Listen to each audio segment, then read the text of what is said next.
as someone who knows about how like produce is handled and transported, you should really only be growing and eating your own food. How you a man, how you a grown man and you eating food somebody else grew? Hmm? It's your birthday, it's me for your birthday. Peace for the birthday, she eats you the birthday. Girl, welcome. Welcome on. Come on. Come all.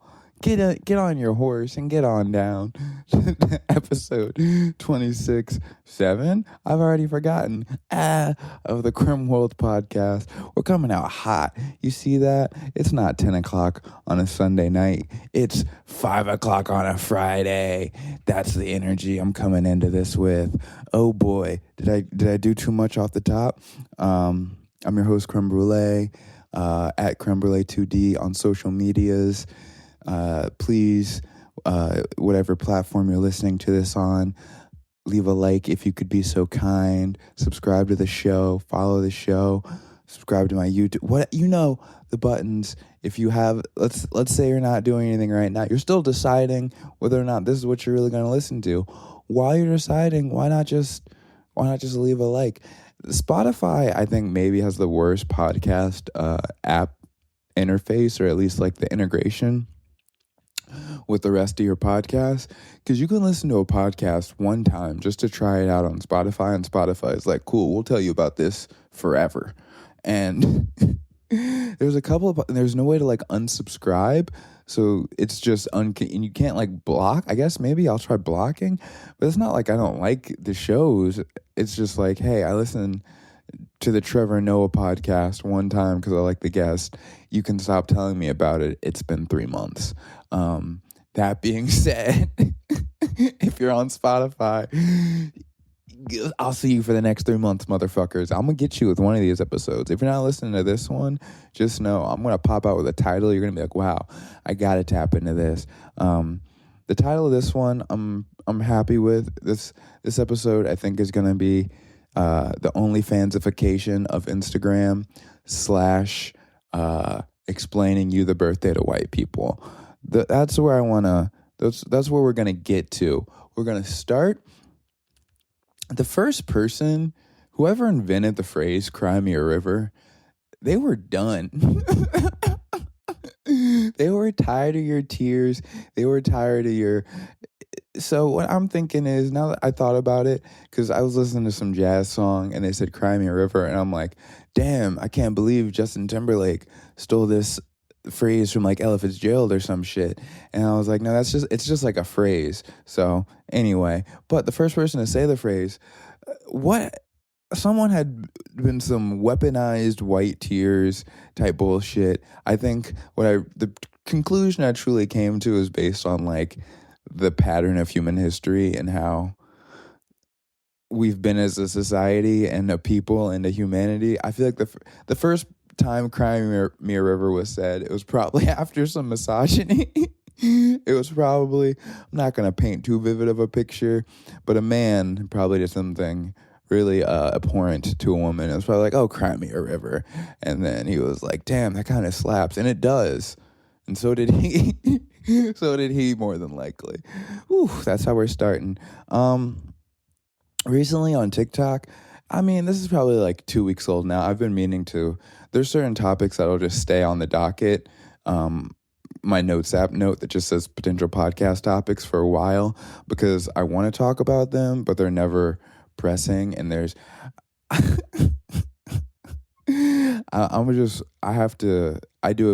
a video of this. If you're listening to this is a ADHD tangent. If you're listening to this, please check out my YouTube, because I do a video episode of all this. If you're on the YouTube, hello.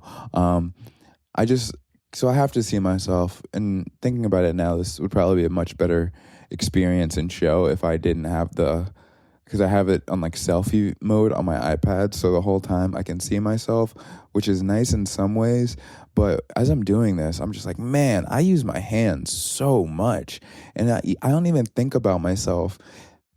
Not that it's good or bad, I just never think about myself as someone who's like a really demonstrative talker, but I am. That's not it. Is that interesting? Sorry, what were we talking about? Okay, so this one's been like the first cut topic for like 3 weeks now, and not much has changed. So it's fine. But on my TikTok algorithm, I don't know. 4 weeks ago, I scrolled and saw a video that said, and the title just was trying food off the Facebook Marketplace, and it was on a page named Josiah. Josiah appears to be a Southern queer presenting nigga, and he was doing, as he said, trying food off the Facebook Marketplace.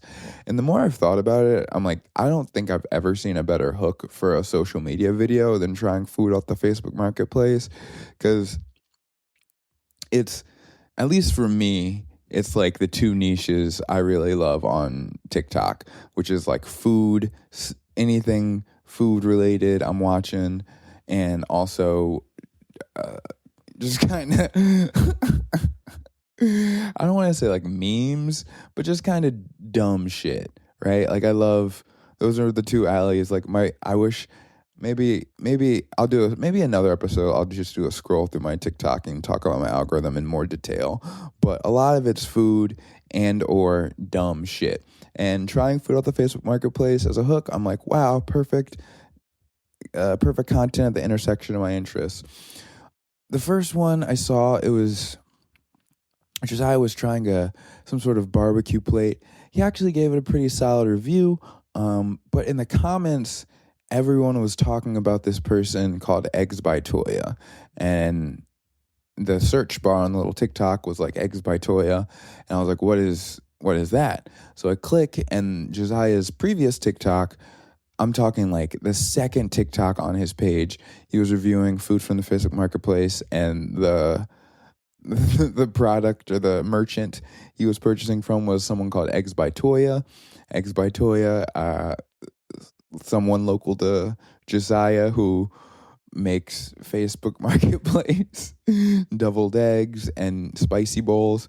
If you don't know what spicy bowls is, it's kind of, I'm not in the South right now, and I don't know, I'm not hanging out with that many. This is a crazy thing to say, but I mean, I don't hang out with that many black people. I live in Seattle. There's like, I do comedy, and I'm happy when I see one other black comic out. Anyways, help me. But spicy bowls seem to be a thing that I've taken over, like black Southern cuisine culture in the past year or two, and they're just kind of combinations of a bunch of like pickled sausages, pickled vegetables. I mean, that's generally that's pretty much it, I think. And a bunch of seasoning and like it's in like some sort of spicy liquid. I don't know what's going on with it, but they're pretty popular right now. So Eggs by Toya was doing like a spicy bowl, like a deviled egg spicy bowl, and that's what Josiah was trying.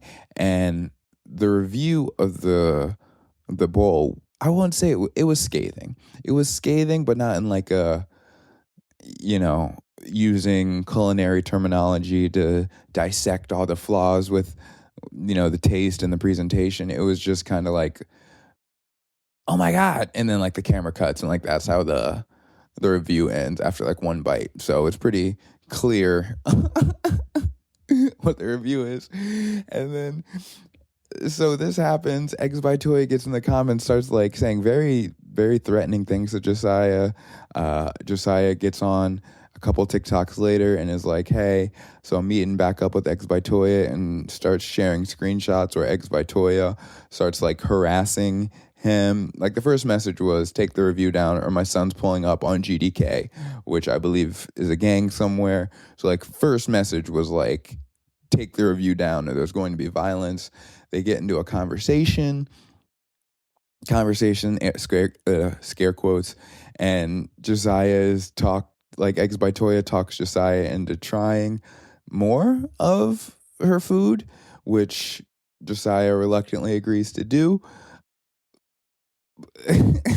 They meet up the next day.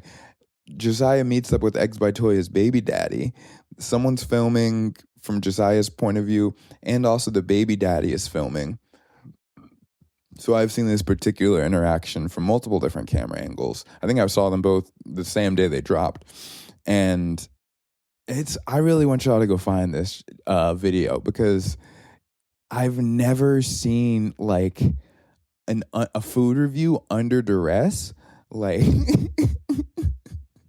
Eggs by Toya's baby daddy is being like polite, but also not so subtly pressing the fuck out of Josiah to give it a good review. And Josiah ends up giving it a 6 out of 10. And the baby daddy's pretty upset. The camera person tries to de-escalate. Ultimately, the camera cuts off before things get too spicy. Shout out the spicy bowls. Just trying a food. If you threaten me and you serve me and you're like, hey, I'll kill you, how about you try this plate of food? You know what? Like, if someone is already at the point where they're threatening you and you eat food from them, that's crazier than just eating food from the Facebook Marketplace. I haven't even really discussed, I wanted to give you the full story, but trying food off the Facebook Marketplace, I'm like, that shouldn't, I'm not a cop. But I do work in food, and from like a food safety perspective, y'all, please, I'm not worried about you doing it for real. But I just gotta say, please don't eat any food off the Facebook Marketplace. People is nasty. Restaurants is nasty. As someone who's worked in restaurants my whole life, don't even eat in restaurants. You should only, as someone who knows about how like produce is handled and transported, you should really only be growing and eating your own food. How you a grown man and you eating food somebody else grew?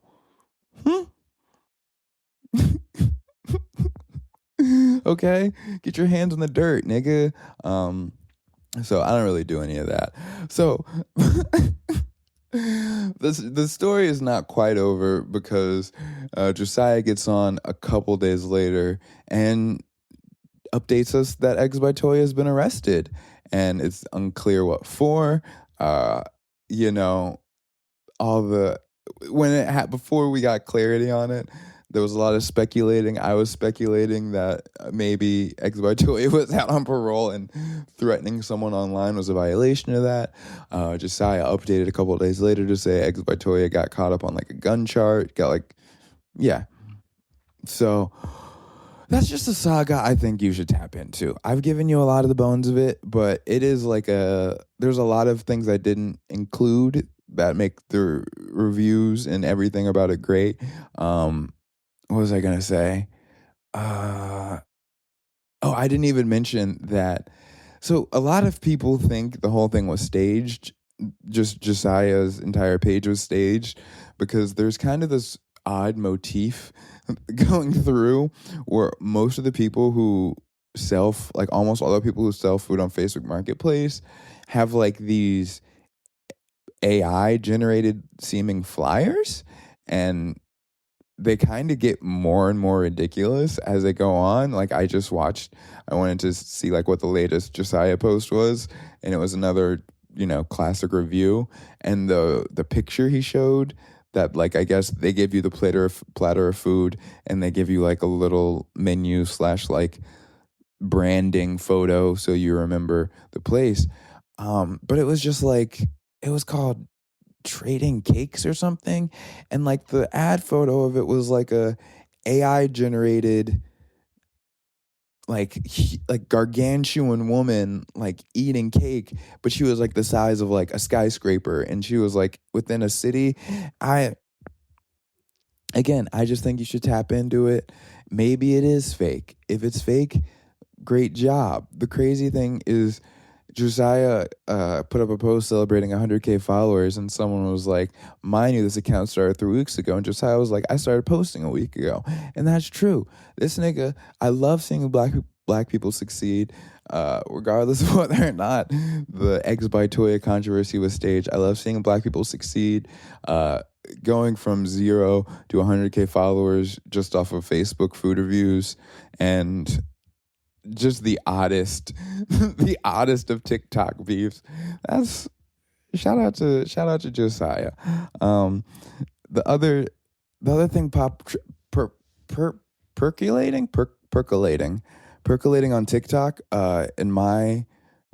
In my algorithm, but it's broke contain, and I know it's broke contain because I just went and Googled the lyrics of the song, and there was like a Yahoo article and like a Good Morning America article that were like, "What does you the birthday mean?" So,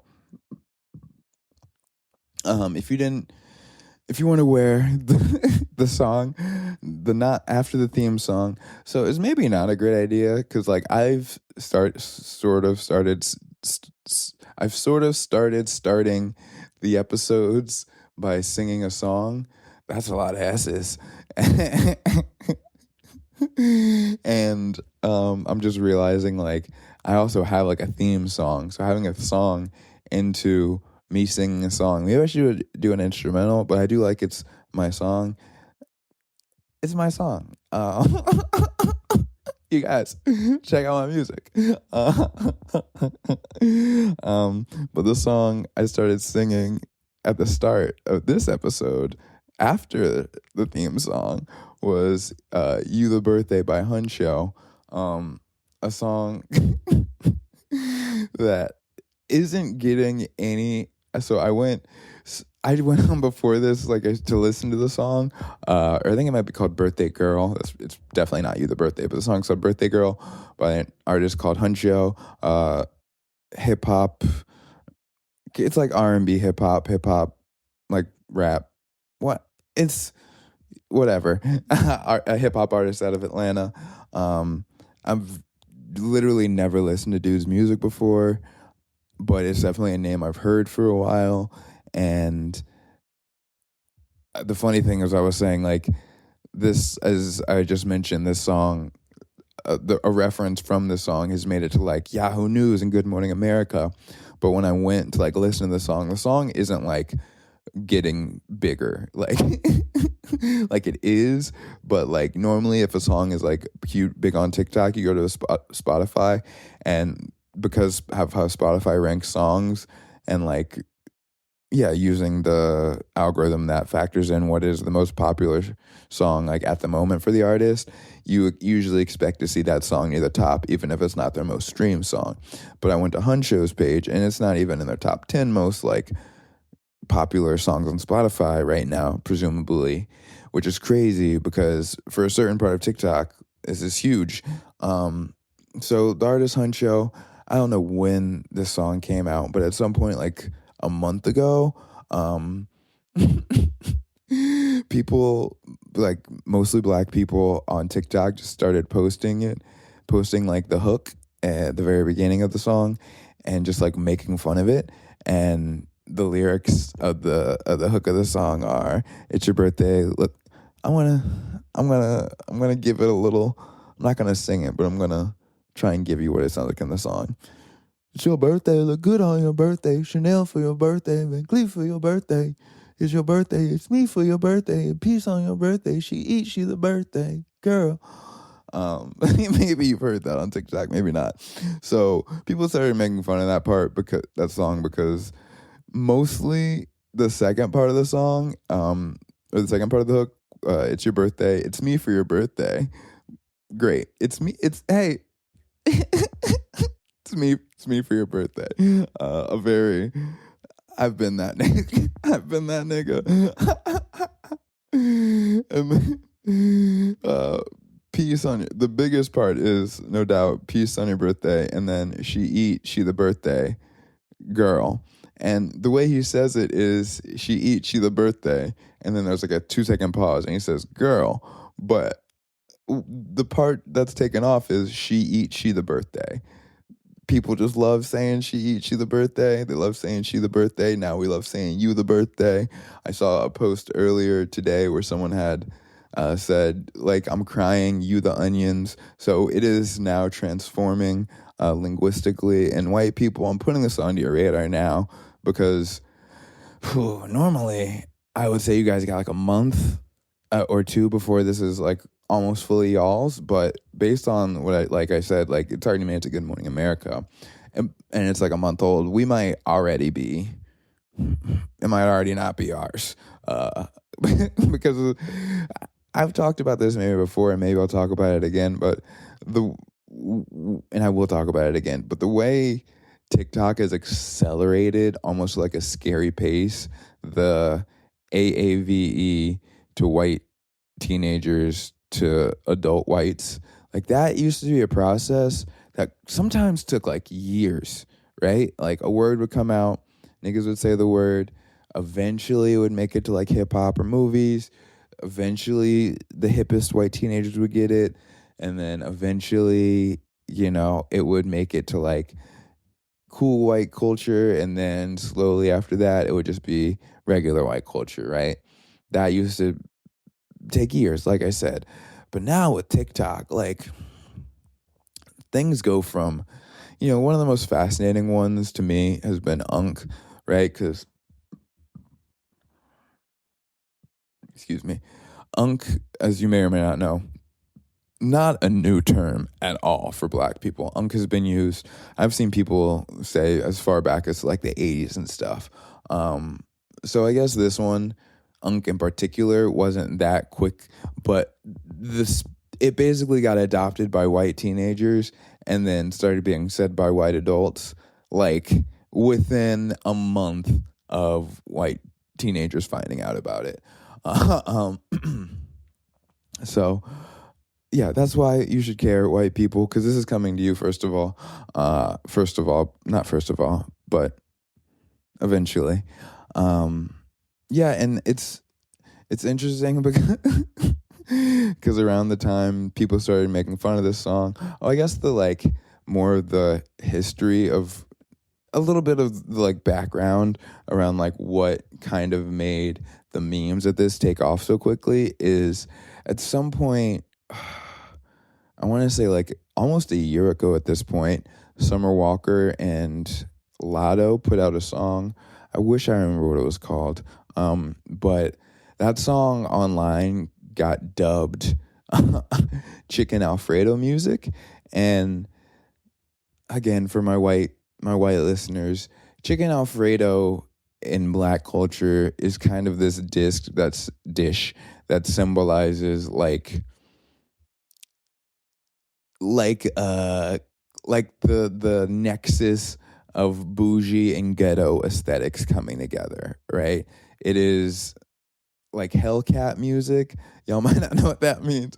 It's Hellcat music. It's PPP loan music. It's just like making it successful hood nigga music, right?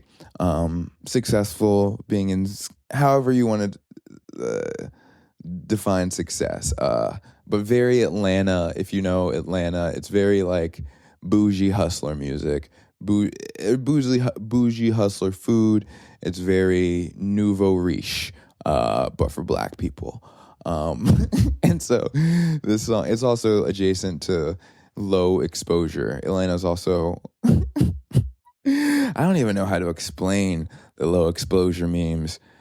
I think I might I might not even try. But if you know the Atlanta low exposure memes, it's basically the idea that like people who post photos and kind of in the similar vein as the Chicken Alfredo people, it's this, at the nexus of bougie and ghetto aesthetics, but it's more of a visual categorization where a lot of but that's the thing is I actually don't know if like it's because people you like use low exposure filters in Atlanta or because it's, I don't know. I'm gonna get back to y'all. But the Chicken Alfredo music, low exposure, You the Birthday, it's all lives in the same nexus. So I think the Summer Walker Lotto Chicken Alfredo song's existence and like that kind of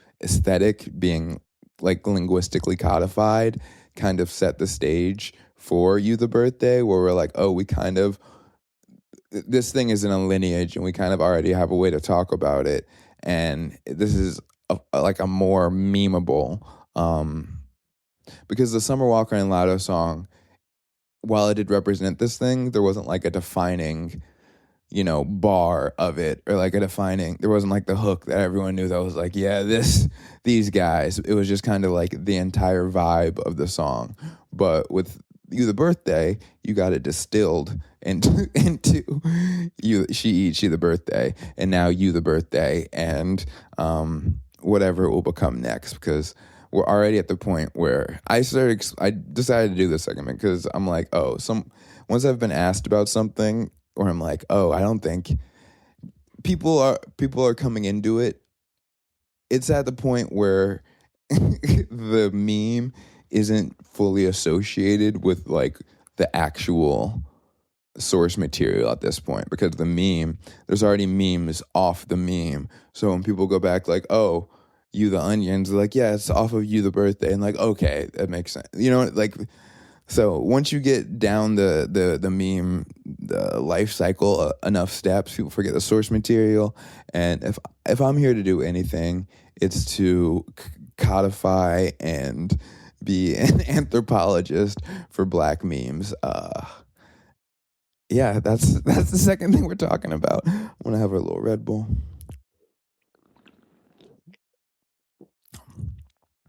Other interesting thing about You the Birthday is like around the time this started getting popular, people started making fun of it a lot because it's popular, but not for the right reasons. In theory, an interview with the artist Huncho came out, and I'm actually not sure if it was an old interview or not, because it just started being posted around that time. But he was claiming he quit music, and people are thinking it's because his songs getting made fun of. But again, I don't know if it's not clear to me that it was a new interview and that's what he was responding to. But it is cyberbullying. Guys, we have to talk about cyberbullying. No, cyberbullying is, so there's this artist, Yeet, okay? Yeet, that's his name. If you don't know, Yeet, actually an artist from, I think, Lake Oswego, Oregon, like Portland area. I don't know where he'd be now, but Yeet, rapper, blew up 2020, like definitely I don't know. It's hard to describe how big Yeet is, because I think you know who Yeet is, but I don't think you listen to Yeet, if I had to guess. I think you've heard of Yeet, but you probably couldn't pick him out, right? So he got super popular amongst like online rap and just like young, generally white rap fans who are already into Playboi Carti, Travis Scott, Lil Uzi's of the world. He kind of fits into that milieu, at least in terms of his audience. And like I said, he blew up around 2020. He had, I don't remember how many projects at that. He's put out before the most recent album, A Dangerous Life, which is what we're going to talk about. He's put out like at least 4 or 5 projects, all in various levels of solid. I started listening to Yeet in probably 2021 on his second project out, mixtape, whatever. He had a song with Young Thug and a song with Gunna. I was going to check those out. I like those songs. So I was like, cool. I like these songs. There wasn't too many solo songs I really rocked with. Like, overall, I think he's good. I think if you listen to me talk in my end of the year music episode last year, I don't know if I mentioned the Yeet project, but the Yeet project from last year, A Dangerous Summer, had been my favorite Yeet project, or still probably my favorite Yeet project of all of them he's put out. Maybe like 7 tracks, and just really cool. And it seems like, because Yeet's style is very post Playboi Carti. Trying to decide who even to compare it to. Post Playboi Carti, maybe Uzi, those guys. He's definitely like super inspired by those, influenced by those guys, and I assume inspired by those guys. And it's rage, it's funny noises, it's a lot of like what, people will talk about mumble rap. Yeet, that nigga Yeet is a mumble rapper. Um,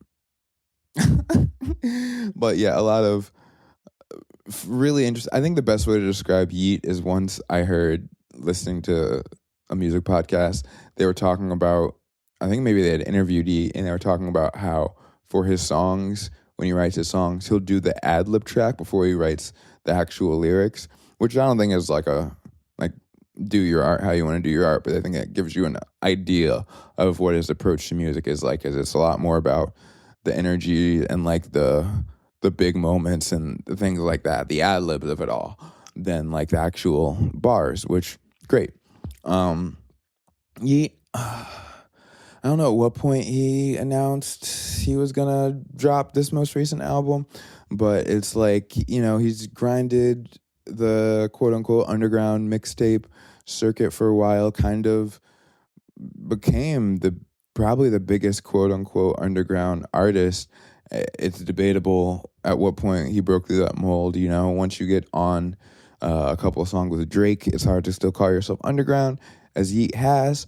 But also, what does underground mean? Anyways, the most recent album, A Dangerous Life, which came out 3 or 4 weeks, maybe 3 weeks ago at this point, was set to be his first studio album, official release. If you follow hip hop, you know how that is, where it's like, yeah, this is like the fourth project I've seen you push out and like have a rollout for, but if this is the first album, whatever.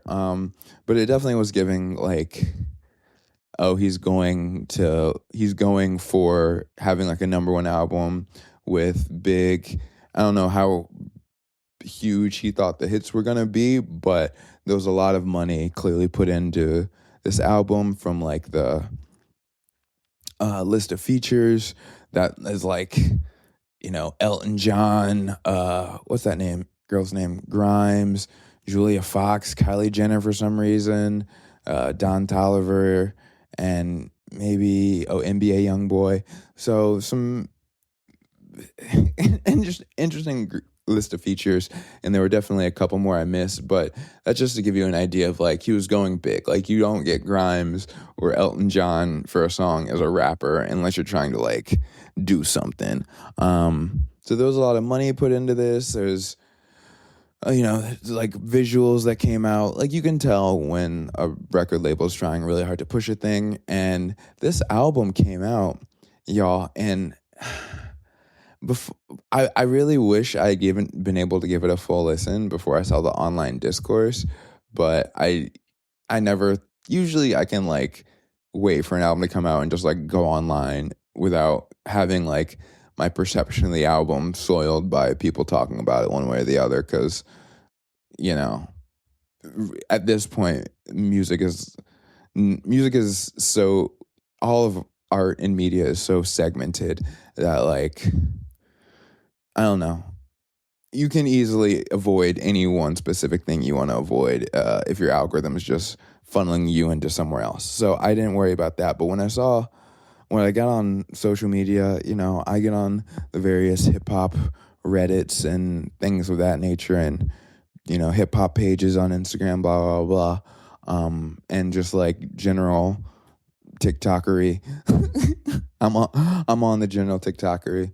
But based on all of that, it was like, yeah, I had never seen a fan base react as negatively to a new album from like their favorite artist as Yeet fans have reacted to this most recent album he's put out. Like, to give you off top the most disgusting, but I think like this will show you what I mean. On his subreddit, like, I have seen, and I'm 30 years old. I shouldn't be on the Yeet subreddit. I know that. This is my fault. But but on his subreddit, there have been like multiple top posts of the day over the past, since the album's come out, that were people literally pissing and shitting on the album in his subreddit. And they were like highly upvote, like positively ranked. Like, I think So what happened from my perspective is, in addition to putting out this album that his core fans felt was such a departure from uh, what they came to enjoy him for. There was an interview that he did where he essentially described all of his previous music as slop. That was the specific word he used, and just said some other things that were like weirdly derogatory of like his previous work and whatnot. And from what I've seen, that really pissed his fans off, because I mean, I've never really seen an artist do that at all, but they felt like, and it's a much younger fan base, so, more emotionally volatile for sure, but they felt like, hey, we like those songs, and you calling them slop, like, this was my favorite song, and you called it slop, or like, we like all these albums, and you not only degraded your work, but degraded our experience of enjoying them. So doing that mixed with putting out an album where you're not doing the things that we have come to like support you for, plus you've replaced like you've replaced having like, it's not like Yeet was ever like a huge features artist, but the features he did have fit into the aesthetic and the world, and more like, Young Thug and Gunna, like I said, OG.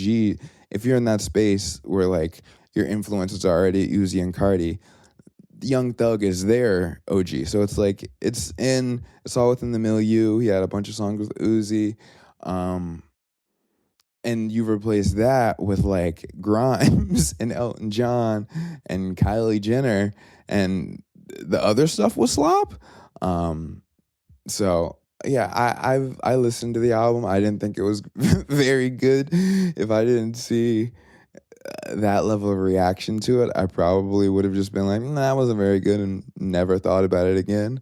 But no, I don't have like a I don't have really a take on it. I just find it fascinating that like most of the posts every day, and I've kept checking in, are like, there was at one point where all the top posts were people like the fans being like celebrating as it was falling down the charts, and just things of that nature. And it's weird. I don't know if it's fully toxic. A lot of people in other subreddits be like, man, I also go to the Playboy Cardi subreddit, and in that one they're like, yeah, these Yeet fans are toxic. And it's like, I don't know. It's definitely, I don't know. It feels like community building in a really depraved way. Like, I don't know where Yeet goes from here. 'Cause like I also went on like on his Instagram, he put out a song with Ice Spice that was really that was slop. Ice Spice in the Big 26 as like, hey guys, like people haven't cared about Ice Spice in like 16 months at this point. But even all the comments on that were like generally negative. And if you're like a famous person and you post anything on Instagram, your comments are usually just positive. Like, no matter what, your comments are usually just positive, because most people who are your fans enough to like comment, most people are sick of fans who follow you, and they're just going to be like, hey, hope you notice me. I'm saying I love you. I love this, yada, yada, yada. And it was not a lot of that. So shout out to Yeet, I guess. I don't know where that, I don't have a conclusion. Check that out too.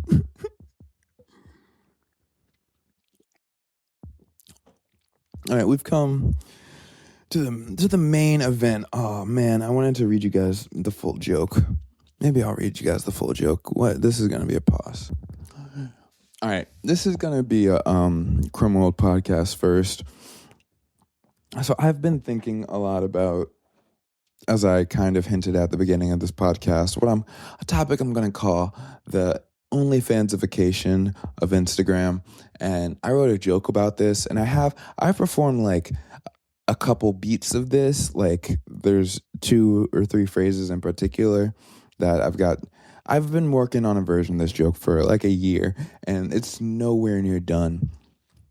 This is the most updated draft I wrote last night. So because I don't want to worry about just quoting the joke throughout this next whatever amount of minutes, but so I'm just gonna I'm this is vulnerable. I'm reading you an untested joke. Okay, whatever. We're here. Ready? Okay. At some point in the past couple of years, Instagram figured out that I enjoy looking at titties. That little piece of information has ruined my experience of both Instagram and titties, because I don't want to look at titties all day. Okay, in a perfect world, it would be like half the day, but that's not where I'm at right now. So much of what I get served on my algorithm is thinly veiled attempts to lure me to lure me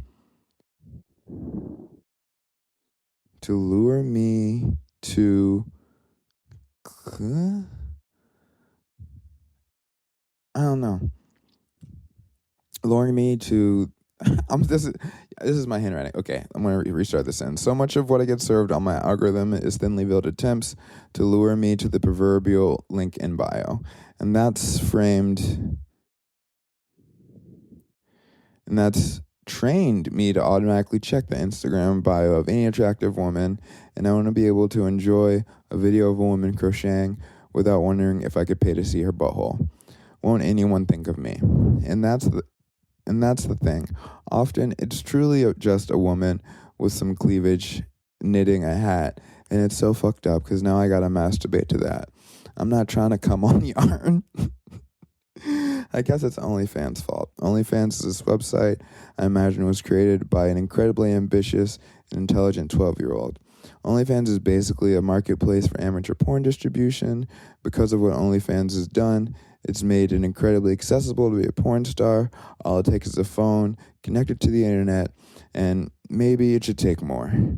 Like, maybe go to a seminar or take an online course before you start posting whole for strangers. Maybe I'm just a Republican. Don't get me wrong, I do enjoy the website. I enjoy it so much that it is reflected on my credit score. I like that on OnlyFans you get to figure out how many dollars horny you are, because everyone is priced differently, because everyone's priced differently, because no one thinks they're gonna pay $20 for a few JPEGs of coochie until they do, and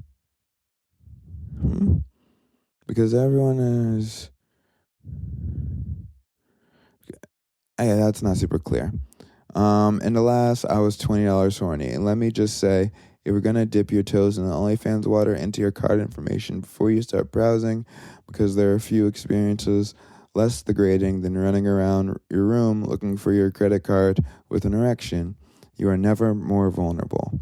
I've dated a few women who've done OnlyFans, and the modern psyche is not equipped to deal with the feeling of paying $8 to see your ex get better dick than you could ever give her on your best day.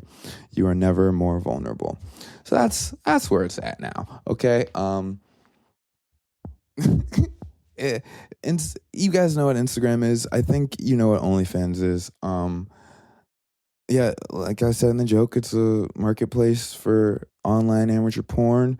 At some point, I think it got popular around 2020. Everything got popular in 2020. It got popular around 2020. And what really set it off is, so Instagram has obviously existed for hella years at this point, maybe close to 20.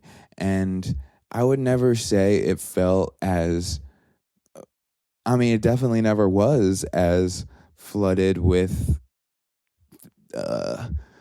not fully sexual content, but content that is an advertisement for porn, and not in a very subtle way oftentimes. And this really became a problem when Instagram decided that they want to be TikTok and introduced Reels and introduced their new algorithm that is based on because the Instagram algorithm, I don't know how here's what I see as the differences between the TikTok and the Instagram algorithm, right? The both of the algorithms, what makes them so like powerful is it's not just what you like and share and stuff. Like those are definitely factored in, but they know what videos you're just looking at for a while. Even if you don't like them, even if you don't ever comment or tell anyone that you watched it, it knows that you watched the entire duration of a video. And what whereas TikTok, I think TikTok wants what's best for you. I think maybe that is too generous of an outlook, but when I go on TikTok, I feel it's not like trying to serve me like purely, educational, morally pure content, but I do feel like it's trying to show me things that are interesting to the part of my brain that to my higher self, right? It shows me things like think pieces about stuff, interesting people telling, a diverse group of people telling interesting stories about their life, social commentary, like cool cooking stuff, like things that are aligned with the arts and general ideas in life that I like to associate with.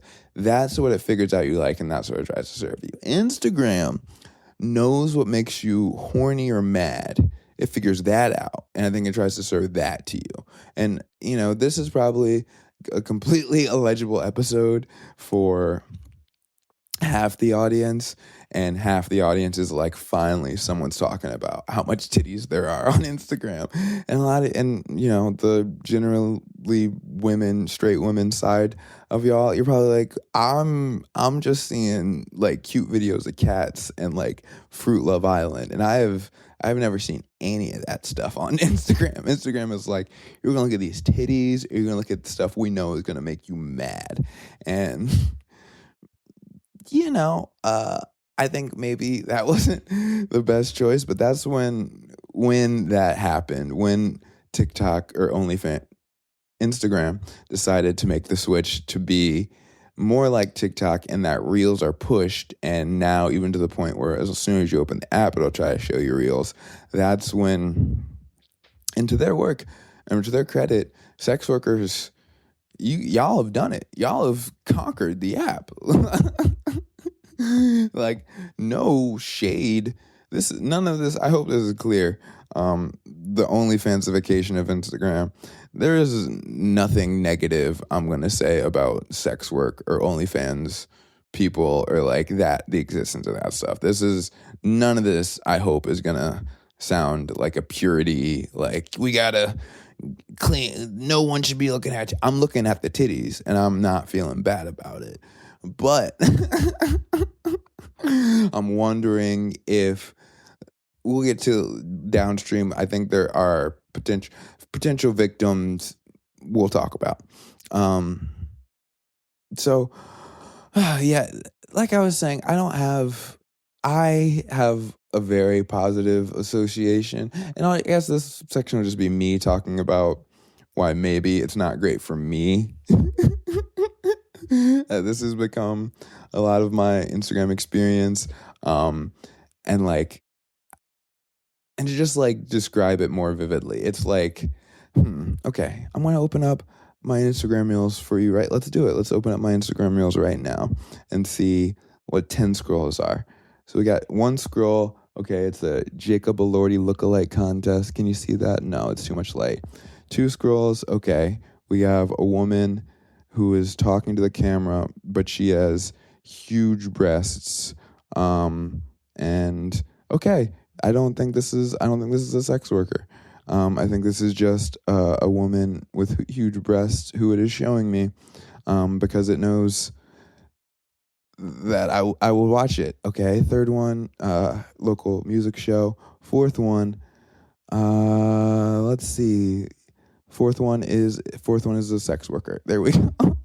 4th one is a sex worker doing, I don't know what she's doing. It's just a video where she's showing off her body. 5th one, yeah, man, okay. 5th one was a woman cooking and she had huge titties. 6th one, The caption is literally check the link in my bio. The 7th one is an ad. 8th one, this is a sex worker I recognize instantly. Don't ask me why. Okay, so I just got to 10. Half of them were... That's just giving you a heads up of what it is like. It's a lot of that for me. And I watch other stuff. I watch a lot of stand-up comedy. I watch a lot of what stand-up I said, NBA content. I think what makes me not feel like I'm doing anything too crazy is this is not even... I know the sex workers are also doing their thing on TikTok. I've seen them from time to time.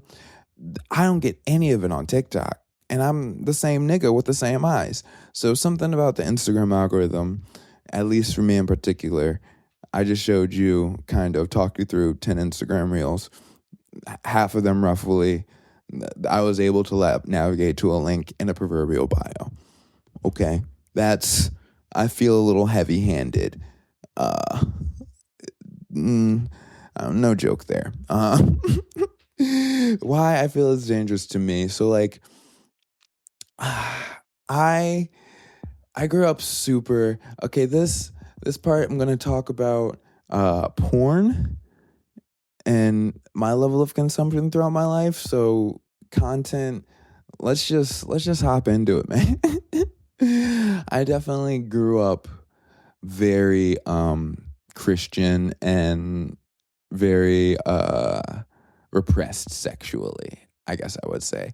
Not to a degree that was like debilitating or like I have any sort of trauma from it necessarily. Like by the time I was in college, I was, doing all that stuff.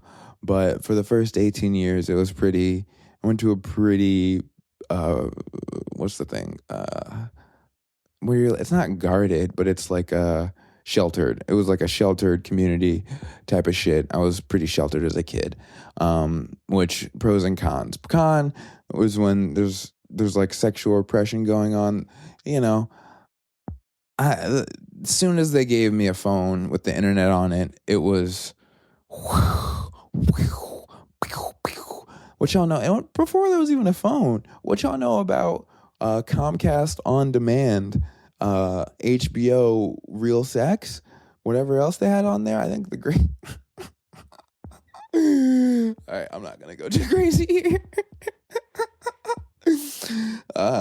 Yeah, so there was just a lot of options.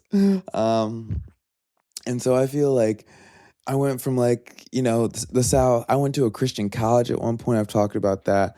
There was a lot of that hanging out in my life. So once I moved out to Portland, and Portland's a very sexually liberated place, and, I became an artist in a very sexually liberated place. And just like, I don't know, just to keep it a buck, I've dated or been with quite an amount of sex workers in my life, and an array of different sex working arenas. In a way of different sex factories. I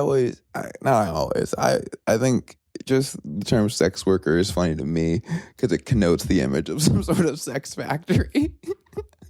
And like a sex water cooler. Anyway, so like that experience and, just becoming more sexually liberated, that made it so like there was a point in my life where I was like super like, there was like a lot of shame around porn and just sexuality in general. And then boom, I'm in like a lot of, politically radical and polyamorous and all these other... I'm in Portland in my 20s doing a lot of drugs. You know what I mean? So a lot of different experience. It's a very different experience, and that pushed me more towards being like, yeah, everything under the sun sexually is cool, and it is. But I think I went too far the other way. In terms of like, during the pandemic, God bless getting pandemic unemployment. There will never be a better time in society than when I was getting pandemic unemployment.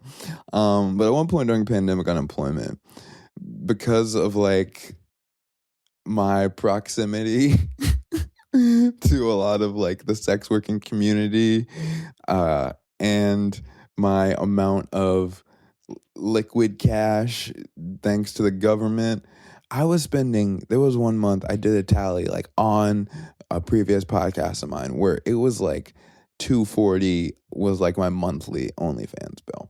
So and it's like I wasn't doing $240 a month worth of,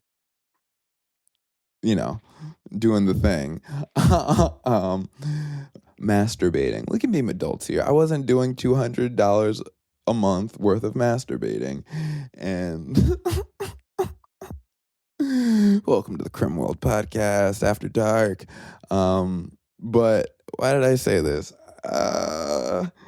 That's just, and so now I think I got not too comfortable in the sense of like, I think everything should have balance. I don't think you should be, me personally, I don't think I should be spending that much money on anything that is unessential, let alone porn.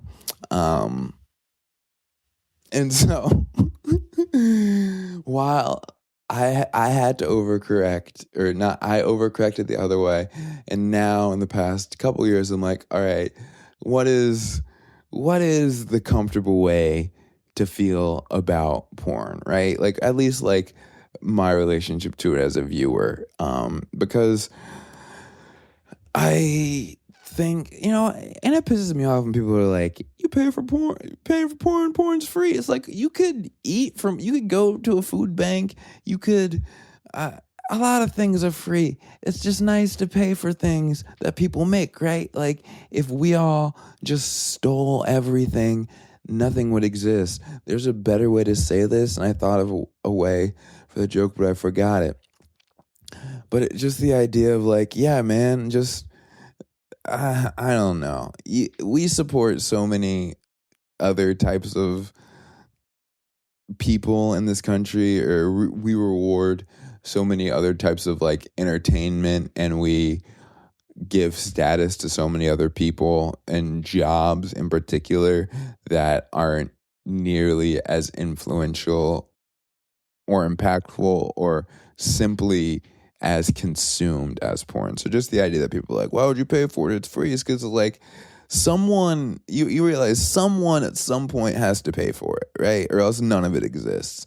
And there's certainly dudes that are doing a lion's share. Me, 2021, I was carrying the load for several of y'all, but now I'm not. I don't think I'm subscribed to any right now, which is I have a kid now. It's not that I haven't since I've had a kid, but it does get harder to justify. But as someone who consumes it, it's still, I feel, especially knowing people that have been in it, it's like, yeah. I remember I read the joke, so you heard the part where I said the human psyche isn't built to see your ex have sex with someone else for money, or at least you pay money to see it. And that part's real. I just letting y'all know, I'm not doing that today. 2026, we're moving different. But have I? Yes. Okay. Lost the thread a little bit here. I think just in summary, it's I'm trying to work on my relationship to it and finding a healthy balance. And me personally, I find it hard to do that, and also just like support sex workers, some of whom are like earnestly my friends, while not getting, because it's like you see enough titties in a day, and you can't beat them all. Ayo. But I would like to be sexually aroused on the train less, right? Like I don't know how to phrase it right. I do think, right, there are potential victims of this. I'm not here to hand wave. Is that what it's called? Hand wave? About why sex working is like, there's victims, blah, blah, blah, like for sure. And there's nuance to everything. And, I think in the Magic City episode, I got my Magic City hoodie, by the way. I'm not going to put it on. But in the Magic City episode, I did maybe touched on the quote unquote dangers and, pearl clutching people do around strippers or sex workers and the quote unquote safety and how that's often used as just like a right wing way to say like it shouldn't exist, when despite the fact that there are people, women in particular, who do find this to be a liberating experience and is the way they're able to elevate themselves in terms of money, class, whatever. The unintended victims of this, I feel. So I'm just going to touch on this briefly. Teens, right? Because it's like, I am 30 and I at least have the awareness to be like, yo, let me try and manage how much titties I'm looking at in a day, because I understand psychologically there's some kind of, that can't be what I'm here to do. Again, I would love if it was, but especially of the portrait mode, pixelated variety, I don't think that's the move. But I don't think a lot of kids have that level of discernment or have that level of understanding about the need to like live somewhat of a balanced life that isn't so, I'm thinking in particular, I don't know how many of y'all read about or heard about the article in Harper's Bazaar, I think that came out last year, about the gooning culture and the way that's affecting young men. Just to keep it extremely brief, basically there's like a new online cult of, significant, like a large number, I can't remember the exact number, but it's like a significant amount of teens and young men who are in this kind of online cult where the basis around membership and like their belief system, whatever. It's about masturbating for hours at a time, and that's just what they do. And they'll spend whole evenings doing this, and they'll be in chats together doing this. And there's whole, you should go read the article in Harper's Bazaar about it. It's definitely, I wouldn't say disturbing. It's different. And, if you don't want to read about masturbating, I get it.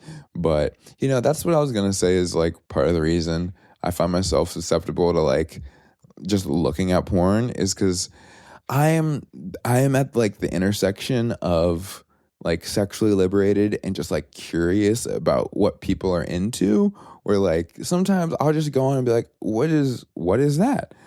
People are into that? I heard about this thing. What is that like? You know what I mean? So there's some I don't even know what the point I'm trying to land is. So I worry about people who are young and are socially isolated and spend too much time on screens, and the effect that the deluge of, pornography they're kind of being always pushed. Again, I don't know if I think I know I don't think there's anything morally wrong with porn or watching porn. I think with the gooning thing, the whole gooning of it all, there's clearly something that needs to be addressed. So that's one of the unintended victims. The other is, I don't know if y'all remember when I was scrolling a couple minutes ago and I said, oh no, this isn't porn. This is just a woman with big boobs just talking about something. The algorithm is so crazy because here's the thing. Like, I know because Instagram actually lets you tweak its algorithm and like what it shows you. And like, I've gone onto it and it's like the thing that I said. It says it it says it knows I like basketball and hip hop, and there's nothing about it that's like women dancing scantily clad. That's not in the algorithm if you look, but somehow I get it a lot. And part of me is like, part of me knows, to me, I can tell that Instagram, like part of their algorithm, just knows. It's not like a thing. It's like a subtle, like a unspoken algorithmic category where it's like our AI has figured out a way to detect when a woman has a certain size of breasts, and we're just gonna send you that for anything. Like I said, there was a cooking video, a woman had big titties. There was one that was, all the ones I had seen a couple minutes ago, they all had some other valence where it's like that's what they were marketed as, or like that's what the video was portending to be. I don't know if that was the right word, pretending to be, but the Yiddies was out. However, in this one video I saw that I mentioned, it was just a girl, like I said, large boobs, but she was fully in a dress and she was just talking. And I get a lot of those, and sometimes it's whatever, but then sometimes, because you can tell it's being served in this algorithm, these videos of just regular everyday women who just happen to have large breasts doing whatever, because these videos get served within sequence with other videos that are like clearly by sex workers. Like I said, some even the caption is link in bio. That was like one or two scrolls away. I think the people who end up on those videos are trained to just like, this is porn. So when they see a video that isn't, but they don't really know that because all they're responding to is titties, then they go into the comment section with, let me see them titties energy. And basically there was a video I saw yesterday where like a woman was just playing the guitar. He was actually playing a cover of Japanese Denim by Daniel Caesar. Great song. And she just happened to be like in a sports bra and had like some midriff out. And she had notably sized breasts. But it very earnestly seemed like she was just trying to post a video of herself playing the guitar. And she was just fighting for her life in the comments, where people were just like either being way too horny or just being like, you shouldn't have to do this to get views. And that, when I say the unintended like these type of women are the unintended victims, and no one will speak for them, so I will. Women who just naturally, this is the most insane segment I've ever done. This is deeply vulnerable. I don't want to put this out. Because I've just said titties so many times, and you guys don't want to hear me talk about I mean, y'all are sexually liberated too, hooray, right? Like, we're all cool. This is a safe space for me, huh? Super vulnerability hangover. Conclusions, I don't really have. I'm gonna start following less sex work. I just want Instagram. Just because I will look at titties doesn't mean that's all you have to show me.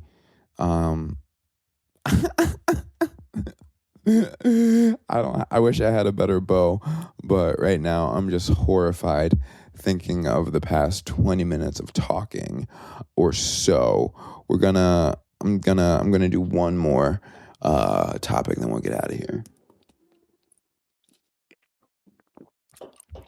So I just want to quickly spin the block on the Jack Harlow situation, making this the third episode we'll have discussed the Jack Harlow, Monica, Neo Soul Harlow situation. This will be my epilogue on it. I am so proud of Black people for how we've packed up Jack Harlow. I just got on my TikTok before this. They were making fun of that on SNL. Michael Shea was whoever did the Jack Harlow impression on SNL, by the way. Mwah, mwah. 10 out of 10 job.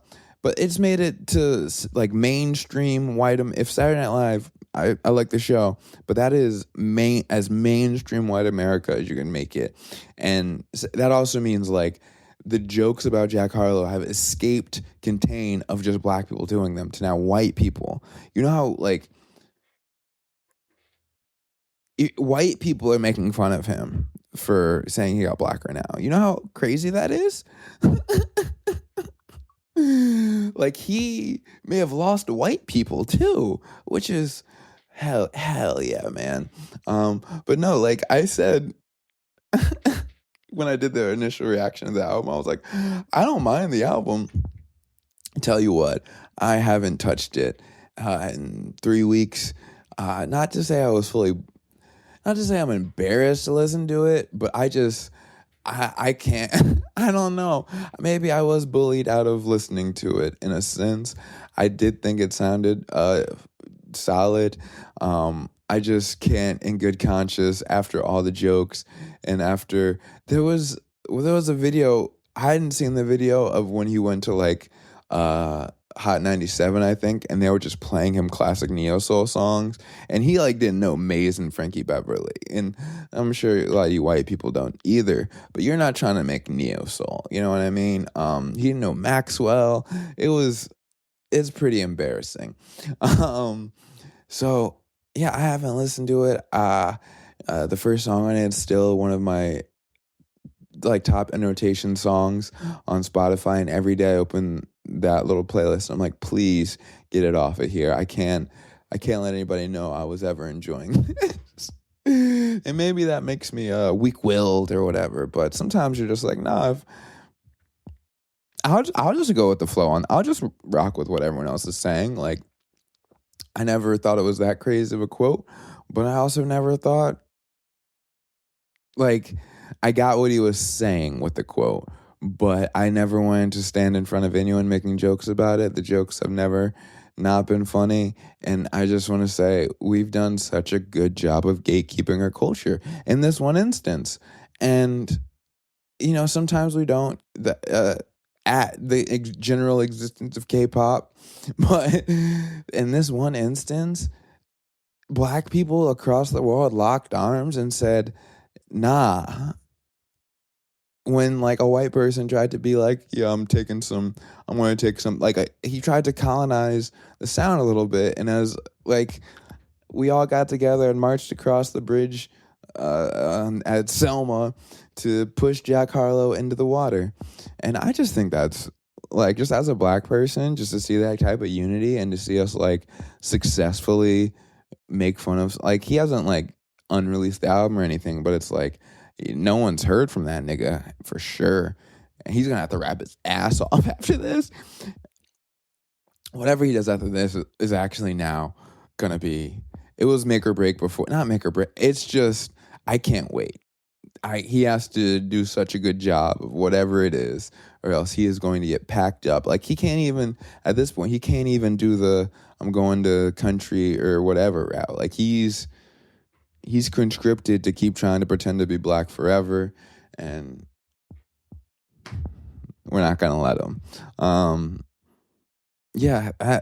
All that got me thinking. Last idea. I think black people, I think as a race, as a culture, we should come up with something new, a new cultural, a new style of music, a new dance. We need a new black thing that is corny and bad and corny and bad and like illegible and embarrassing, like on purpose, right? Unicycle. I don't know how unicycle would be in music, but like accordion, techno. That's it. Accordion techno. Black people, we gotta just pretend we're all into accordion techno music for like one summer, and then we can get all the white people to getting into it, and then we'll just completely abandon it and, keep doing it. That's what I think we need to do. Every couple of years, black people, we put out, before we drop some heat, like before the next Hendrix album drops, let's put out the accordion techno album and pretend we all love it for a summer. So they're off our shit. They're off the block for a little while, trying to figure out how to play the accordion and tie a do-rag while we're enjoying whatever, the next thing of the cookout is. It's your birthday. Real episode this was. I don't want anyone to listen to this. At least not the last. I don't know. You guys should try talking about your relationship with porn to strangers online. It's not cool. It's not fun. I know. Again, not like we have a crazy amount of listeners, but people will listen to this. So I gotta live with that. Thank you for listening. I'm your host, Creme Brulee, at Creme Brulee 2D on all platforms. I didn't listen to Bully. I still haven't listened to Bully. So if you know, you know. Peace out. Girl Scout.